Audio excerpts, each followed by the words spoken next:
Hello friends, അസ്സലാമു അലൈക്കും. Welcome back to Jashi's cook ബുക്കിലേക്ക് എല്ലാവർക്കും സ്വാഗതം. കടലക്കറി നമുക്ക് എല്ലാവർക്കും ഉണ്ടാക്കാൻ അറിയുന്നത് തന്നെയാണല്ലേ. തേങ്ങ വറുത്തരച്ചും അല്ലാതെയും ഡ്രൈ ആക്കിയും ചാറോട് കൂടെയും ഒക്കെ നമ്മൾ കടലക്കറി ഉണ്ടാക്കാറുള്ളത് തന്നെയാണ് അല്ലേ. ഇന്ന് ഞാൻ ബിഗിനേഴ്സിനും അതുപോലെ തന്നെ ബാച്ചിലേഴ്സിനും ഈസിയായി ഉണ്ടാക്കാവുന്ന നല്ല തനി നാടൻ കടലക്കറിയാണ് ഉണ്ടാക്കി കാണിക്കുന്നത്. വെറും 300 ഗ്രാം കടല കൊണ്ട് അത്യാവശ്യം ക്വാണ്ടിറ്റിയിൽ തേങ്ങയും തക്കാളിയും ഒന്നും ചേർക്കാതെ തന്നെ നല്ല കുറുകിയ ചാറോട് കൂടിയ കടലക്കറി വളരെ കുറച്ച് സമയം കൊണ്ട് നമുക്ക് ഉണ്ടാക്കാം. 3-4 മാസം മുന്നേ ഇറച്ചി വരട്ടുന്ന അതേപോലെ തേങ്ങാക്കൊത്തൊക്കെ ചേർത്ത നല്ലൊരു കടല വരട്ടിയതിൻ്റെ റെസിപ്പി അപ്ലോഡ് ചെയ്തിട്ടുണ്ടായിരുന്നു. കാണണം എന്നുള്ളൊരു ഡിസ്ക്രിപ്ഷൻ ബോക്സിലെ ലിങ്ക് ഒന്ന് ക്ലിക്ക് ചെയ്താൽ മതി കേട്ടോ. അപ്പോൾ നമുക്ക് പെട്ടെന്ന് നോക്കാം അല്ലേ ഈ ഈസി കടലക്കറി ഉണ്ടാക്കുന്നത് എങ്ങനെയാണെന്ന്.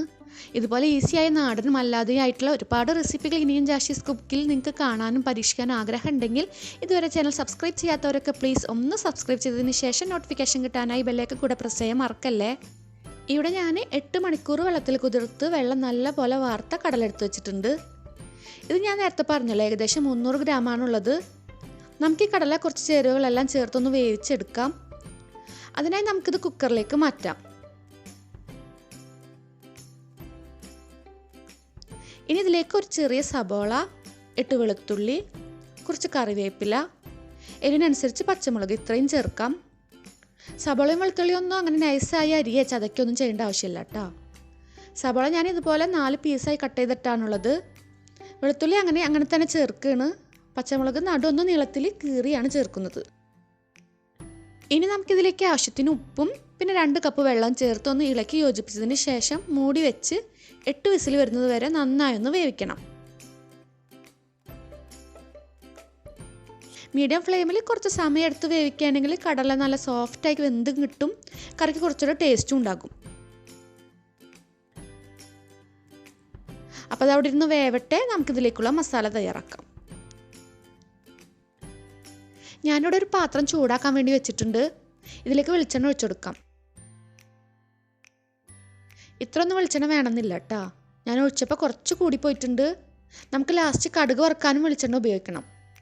അപ്പോൾ നിങ്ങളെ ഹെൽത്തിനും ടേസ്റ്റിനൊക്കെ അനുസരിച്ച് മൊത്തം ഈ കറിയിലേക്ക് എടുക്കുന്ന വെളിച്ചെണ്ണയുടെ പകുതി ഇപ്പോൾ ചേർക്കുക, ബാക്കി പകുതി നമുക്ക് കടുക് വറുക്കാനായി എടുക്കാം. വെളിച്ചെണ്ണ ചൂടായാൽ ചുവന്നുള്ളി ചതച്ചതും കുറച്ചുകൂടി കറിവേപ്പിലയും ചേർക്കാം. ചുവന്നുള്ളി ചതച്ച് തന്നെ ചേർക്കാൻ ശ്രദ്ധിക്കണേ.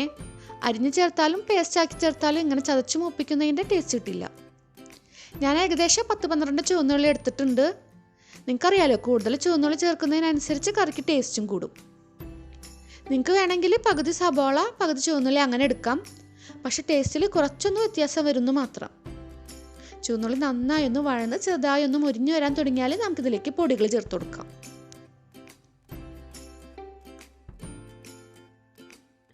1 ടേബിൾ സ്പൂൺ മല്ലിപ്പൊടി, പിന്നെ ഞാൻ കറിക്ക് നല്ലൊരു കളറിന് വേണ്ടി 2 ടേബിൾ സ്പൂൺ കാശ്മീരി ചില്ലി പൗഡറാണ് ചേർക്കുന്നത്.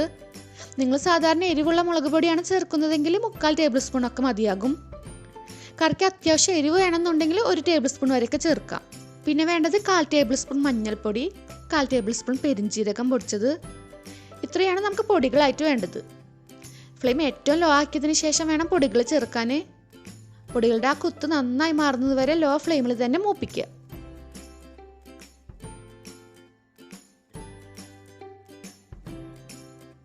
ഇനി നമുക്കിതിലേക്ക് വേവിച്ച് വെച്ചിരിക്കുന്ന കടല ചേർക്കാം. അതിന് മുന്നേ ആയിട്ട് കടല വേവിച്ചതിൽ നിന്ന് കുറച്ചെടുത്ത് മാറ്റാം. ഇത് നമുക്കൊന്ന് അരച്ചെടുക്കണം. നമ്മൾ കടല വേവിക്കുമ്പോൾ കൂടെ ചേർത്ത സബോളയും വെളുത്തുള്ളിയും ഒക്കെ കിട്ടാവുന്നിടത്തോളം എടുത്തിട്ട് ഇതിൻ്റെ കൂടെ അരയ്ക്കാം കേട്ടോ. പിന്നെ നമുക്ക് കടല വേവിച്ച വെള്ളവും കുറച്ചെടുക്കാം. ഈ വെള്ളം ചേർത്തിട്ട് വേണം നമുക്ക് കടല അരക്കാൻ. ഇങ്ങനെ ചെയ്യുമ്പോൾ ഗ്രേവിക്ക് തിക്നെസ്സും ഉണ്ടാകും. പിന്നെ സബോളയും വെളുത്തുള്ളിയും വെളിച്ചെണ്ണയിൽ മൂപ്പിക്കാതെ തന്നെ കറിക്ക് നല്ലൊരു ഫ്ലേവറും കിട്ടും. ഇനി ബാക്കി കടല നമുക്ക് മസാലയിലേക്ക് ചേർക്കാം. നന്നായി ഒന്ന് ഇളക്കി യോജിപ്പിച്ച് കൊടുക്കാം. കറി ചെറുതായി ഒന്ന് തിളച്ചു വരുന്നുണ്ട്. ഇനി നമുക്ക് ഉപ്പ് നോക്കിയിട്ട് പോരെങ്കിൽ കുറച്ചുകൂടെ ചേർക്കാം. ഒന്നുകൂടി നല്ല പോലെ ഒന്ന് ഇളക്കി യോജിപ്പിച്ചതിന് ശേഷം നമ്മൾ മാറ്റി വെച്ച കടല അരച്ചതിന് ശേഷം ചേർത്ത് കൊടുക്കാം.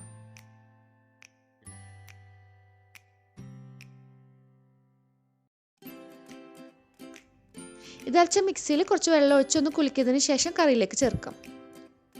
ഒരുപാട് വെള്ളമൊന്നും വേണ്ട. നിങ്ങൾക്ക് ഗ്രേവിക്ക് എത്രയാണ് തിക്നെസ് വേണ്ടത് അതിനനുസരിച്ച് മാത്രം വെള്ളം ചേർത്താൽ മതി.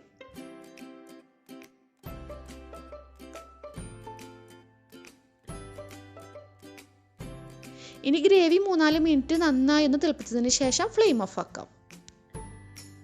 ഈ കറിയുടെ ടേസ്റ്റ് മുഴുവനായിട്ട് കിട്ടണമെങ്കിൽ തീർച്ചയായും കടുക് വറുക്കുക തന്നെ വേണം. അതിനുവേണ്ടി നമുക്ക് ഈ കറി സൈഡിലേക്ക് മാറ്റി വെക്കാം. എന്നിട്ടൊരു പാൻ ചൂടാക്കി വെളിച്ചെണ്ണ ഒഴിച്ചെടുക്കാം. വെളിച്ചെണ്ണ ചൂടായാൽ 3/4 ടേബിൾ സ്പൂൺ കടുക് ചേർക്കാം. തിരക്കുള്ള സമയമാണെങ്കിൽ നിങ്ങൾക്ക് വേണമെങ്കിൽ ഈ സ്റ്റെപ്പ് ആദ്യമേ ചെയ്യാം. അതായത് കടുക് പൊട്ടിച്ച് അതിൽ തന്നെ മസാല ഉണ്ടാക്കിയാൽ മതി. പക്ഷേ ടേസ്റ്റ് കറിയൊക്കെ റെഡിയാക്കി ഏറ്റവും ലാസ്റ്റ് ഇതുപോലെ കടുക് വറുക്കുമ്പോൾ തന്നെയാണ്. മറ്റേതെല്ലാം വഴന്ന് കറി റെഡിയാകുമ്പോഴേക്കും വെളിച്ചെണ്ണയുടെയും കടുകിൻ്റെയും ഒക്കെ ഫ്ലേവർ കറിയിൽ തീരെ കിട്ടില്ല. അപ്പോൾ സമയം തീരെ ഇല്ലെങ്കിൽ മാത്രം അങ്ങനെ ചെയ്താൽ മതി കേട്ടോ. കടുക് മുഴുവനായി പൊട്ടി വന്നാൽ ഫ്ലെയിം ഓഫ് ആക്കിയതിന് ശേഷം നമുക്കിതിലേക്ക് 1/4 ടേബിൾ സ്പൂൺ ഗരം മസാലപ്പൊടിയും കുറച്ചുകൂടെ കറിവേപ്പിലയും പിന്നെ ചുവന്ന മുളക് 2 കഷ്ണങ്ങളാക്കിയതും ചേർത്ത് നന്നായി ഇളക്കി യോജിപ്പിച്ചതിന് ശേഷം കറിയിലേക്ക് ചേർക്കാം.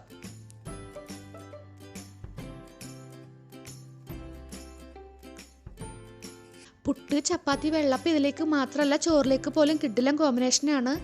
പക്ഷെ എന്നെപ്പോലെ തന്നെ മിക്കവരുടെയും ഫേവറേറ്റ് അത് പുട്ടും കടലക്കറിയും തന്നെ ആയിരിക്കും. ഈ കടലക്കറി ഉള്ള ദിവസം ബ്രേക്ക്ഫാസ്റ്റിനും ഡിന്നറിനും ഇനി 2 കറി ഉണ്ടാക്കി ബുദ്ധിമുട്ടണ്ട. രാത്രി ചപ്പാത്തിയുടെ കൂടെ കഴിക്കാനൊക്കെ സൂപ്പർ ടേസ്റ്റാണ്. അപ്പോൾ എല്ലാവരും ഉണ്ടാക്കി നോക്കി ഫീഡ്ബാക്ക് അറിയിക്കാൻ മറക്കരുത്. വീഡിയോ ഇഷ്ടപ്പെട്ടാൽ എന്നും പറയുന്ന പോലെ തന്നെ ലൈക്കും ഷെയറൊക്കെ ചെയ്യുക. വീഡിയോനെ പറ്റിയുള്ള അഭിപ്രായം കമൻറ്റായി തന്നെ അറിയിക്കാൻ മറക്കണ്ട കേട്ടോ. അപ്പോൾ ഇൻഷാ അല്ലാ ഇനി ഇതുപോലുള്ള ഈസിയും ടേസ്റ്റിയും വെറൈറ്റിയുമായിട്ടുള്ള റെസിപ്പിയുമായി അടുത്ത വീഡിയോയിലൂടെ കാണുന്നവരേക്കും ബൈ. അസ്സലാമു അലൈക്കും.